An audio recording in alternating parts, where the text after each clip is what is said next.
बरमपुर नाम के गांव में किशन नाम का एक दर्जी हुआ करता था। वो घर के पास ही कपड़े सिलता था। उसे चमेली नाम की बेटी थी। पहली पत्नी के मरने के बाद उसने लक्ष्मी नाम की एक महिला से दूसरी शादी की। उन्हें चुमकी नाम की एक बेटी पैदा हुई। लक्ष्मी की नीयत अच्छी नहीं थी, इसलिए वो चुमकी को लाड प्यार से देखती थी, मगर चमेली को ठीक से नहीं देखती थी। हर दम उसे मारती और डांटती थी। किशन पत्नी के बातों से डरकर चुप रहता था। चमकी भी चमेली को बहुत परेशान करती थी। एक बार किशन हार्ट अटैक से मर गया। चमेली बहुत दुखी हुई। तब से चमेली की परेशानियां बढ़ गई। लक्ष्मी और चुमकी चमेली को और ज्यादा सताने लगे। एक बार लक्ष्मी, तेरे बाप के मरने के बाद अब तुमसे हमें क्या कम? तुम्हें खाना खिलाना हमारी बस की बात नहीं है, घर से निकल जाओ, कहकर उसे घर से निकाल दी। इससे चमेली रोते हुए जंगल की ओर जाने लगी। मैं कहाँ जाऊँ? मैं कैसे जीऊँ? कहकर रोते हुए जाने लगी। इतने में उसे दो घर दिखे। एक पैसों का घर और दूसरा सोने का घर था। दोनों के सीढ़ियां थी और उनपे घर थे। सोने के घर के सामने पति पत्नी थे। पैसों के घर के सामने बूढ़े दंपति थे।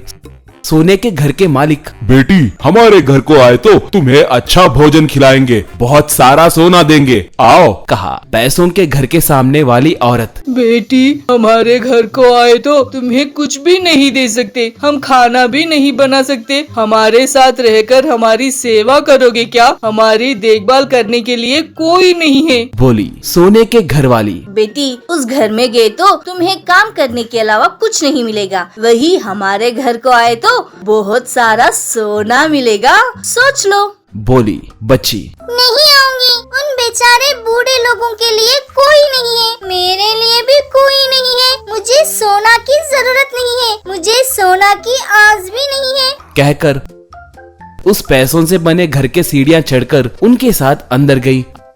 अंदर जाते ही वो दोनों राक्षस के जैसे बदल गए। उन्हें देखकर बच्ची डर के रोने लगी। मुझे कुछ मत कीजिए, कहकर रोने लगी। मादा राक्षस तब, डरो मत, हम तुम्हें कुछ नहीं करेंगे, हम तुम्हारे जैसे गरीब लोगों की मदद करने के लिए ही यहाँ पर है, कहकर हाथ को घुमाते ही बहुत सारा सोना प्रकट हुआ। नर राक्षस तब, बेटी इन पैसों के गड्डी पे चढ़कर तुम्हारे घर को जाओ, इन पैसों से खुशी से जीना, कहा। ऐसे चमेली पैसों पे चढ़कर उड़ते हुए घर को चली गई।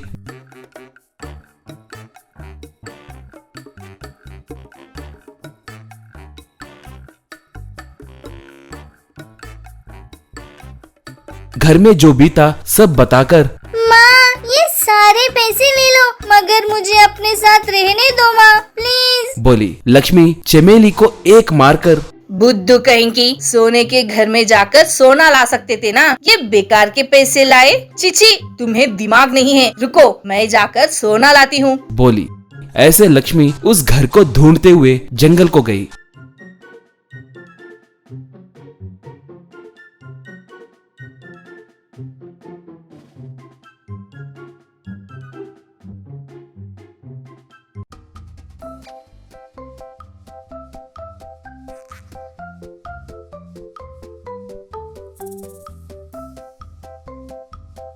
उसे वहाँ पर वो दोनों घर दिखाई दिए। बूढ़ी औरत तब, माँ हमारा कोई नहीं है, हम बूढ़े होने के कारण हमारे काम कर नहीं पा रहे हैं, हमारे साथ रहकर हमारी सेवा करोगी क्या?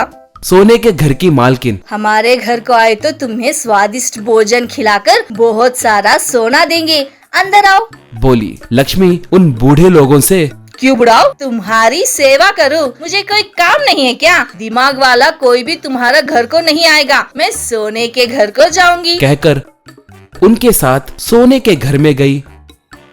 अंदर जाते ही वो दोनों दंपत्ति राक्षसों के जैसे बदल गए और लक्ष्मी को पकड़कर खूब मारे। मादा राक्षस, क्यूरी सोने की आस में आए छोटी बच्ची चमेली को परेशान करोगे? उस बच्ची के लाए पैसे बस नहीं है क्या तुम्हें? अब से बच्ची का अच्छे से ख्याल रखना, नहीं तो तुम हमारे हाथों मारे जाओगे, जाओ, कहकर उसे मारी। ऐसे लक्ष्मी वहाँ से भाग गई।